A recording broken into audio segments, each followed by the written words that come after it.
First of all, I wanted to thank Professor Antonella Cagnolati and all the committee that has organized this conference for having invited me to take part in this conference.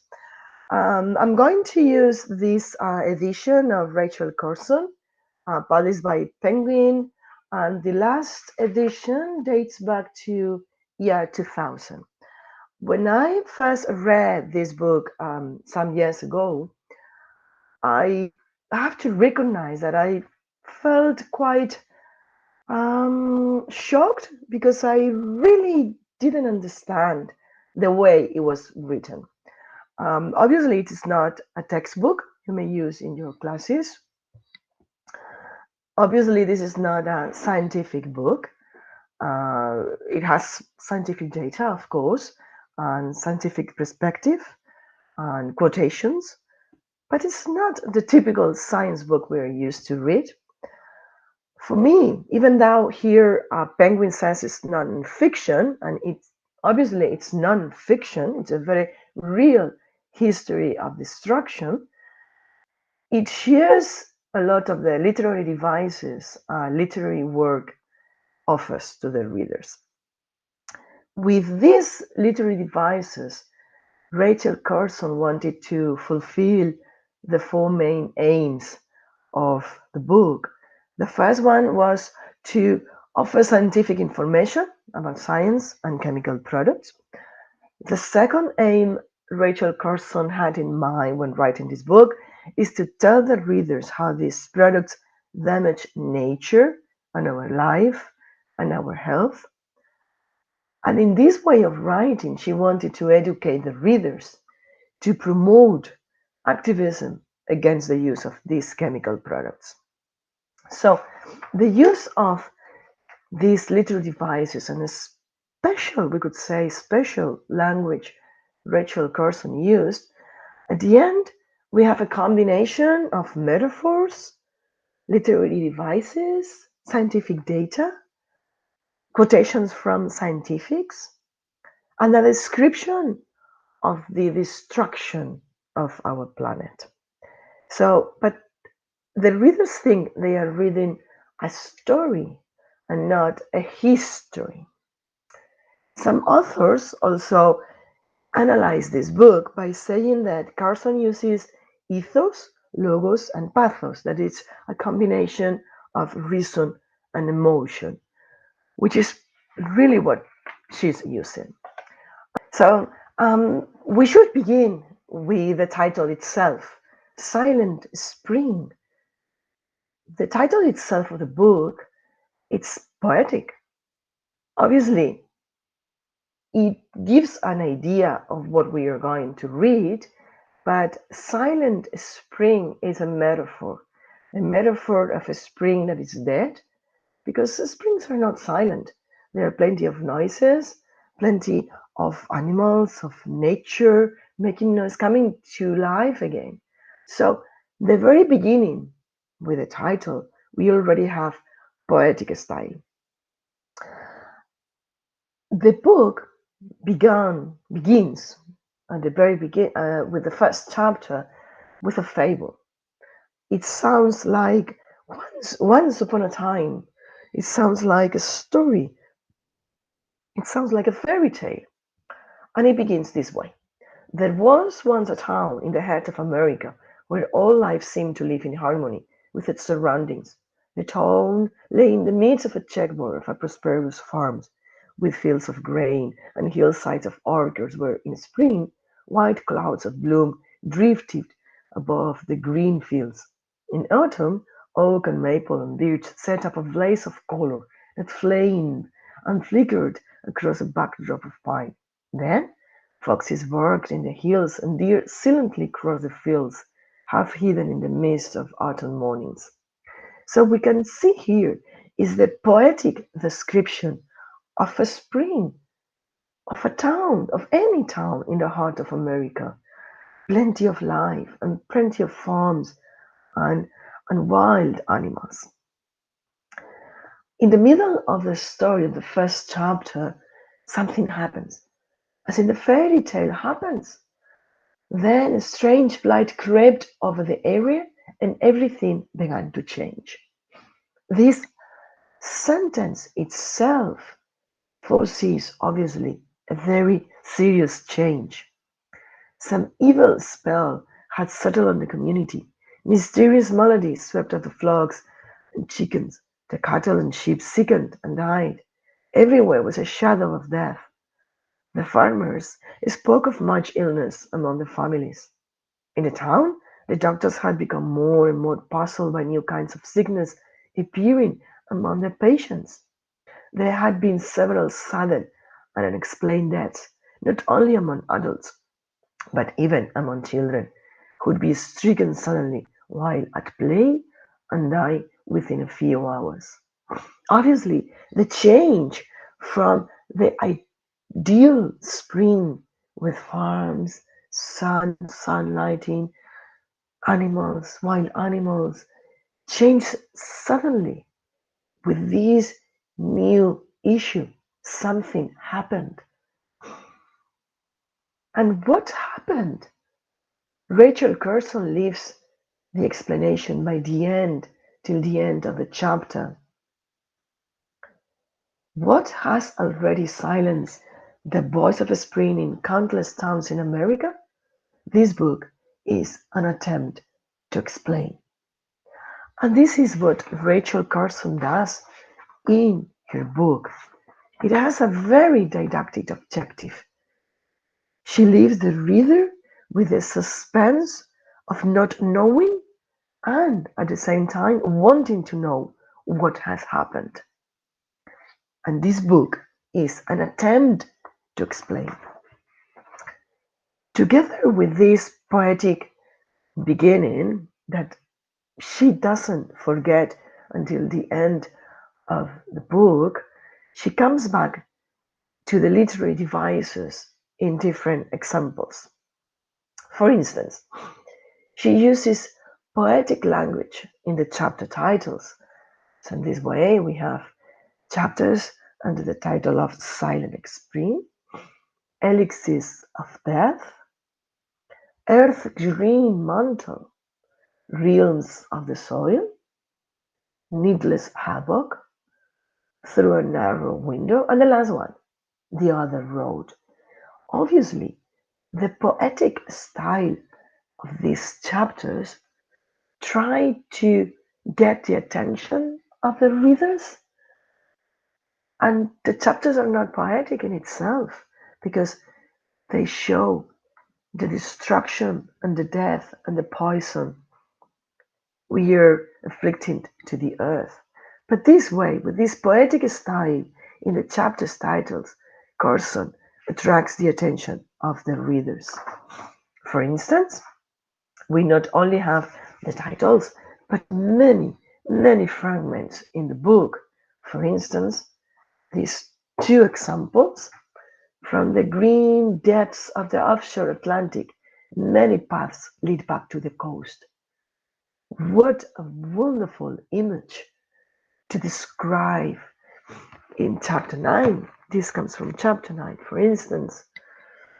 Oh, what a wonderful paragraph we have here to describe dirt, decomposition, and the cycle of life, in fact. But what a wonderful way of expressing. For soil is in part creation of life, one of a marvelous interaction of life and non-life long eons ago. The parents' materials were gathered together as volcanoes poured them out in the fiery streams, as waters running over the void rocks of the continents wore away even the hardest granite, and as the chisels of frost and ice split and shattered the rocks. I mean, it's so poetic. It looks like a poem, in fact. Other literary devices Carson uses is imagery. She uses poetic images, very condensed in just a sentence, to create that image in reader's mind, to create a vivid image. In autumn, oak and maple on beach set up a blaze of color that flamed and flickered across a backdrop of pine. We almost may imagine this idea of this kind of wonderful nature. Oh, the dragonflies dart and the sun strikes fire from the wings. Or maybe the last one, under the white blanket of snow, below the frost-hardened soil, in crevices in the bark of trees, and in sheltered caves, the parasites and the predators have found ways to dye themselves under the season of cold. So, when she offers us these kind of images, and the next paragraph we may read the scientific date with the objective and gold facing the data of destruction, the change we have is even greater. For instance, we may read on page, I'm reading on page 131, for instance, we have these wonderful fragments of nature, and then we read suddenly, Dildring, another fire and poison, has a well-documented history of extreme hazard to all aquatic life. Only endrine and doxaphene represent a greater danger to fish. First, we have the description of the wonderful nature, and then we have the data with the chemical products and how they destroy this image we have already created in our minds. Or, for instance, on page 207, when we also read a poetic image, and then urethane as a carbamate is chemical related to the herbicides IPC and CIPC. So what Rachel Carson is doing here is very powerful because the readers create this wonderful image of this wonderful nature in our minds, and then she offers us the objective cold data of destruction.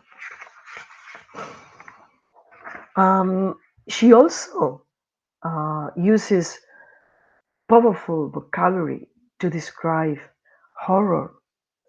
As Rebecca Runner has written in her article, the word suffer is repeated 35 times.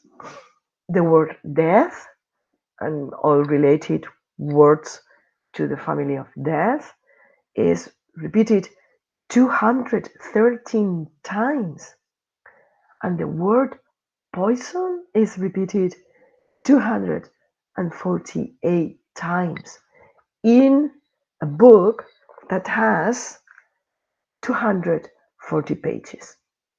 So the use of vocabulary and the use of images is a very powerful resource Rachel Carson uses to convey the idea of the history of destruction.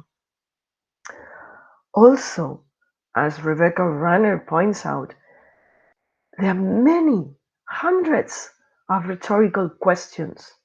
What is the main objective of using at least 120 rhetorical questions in the book? The answer is pretty clear.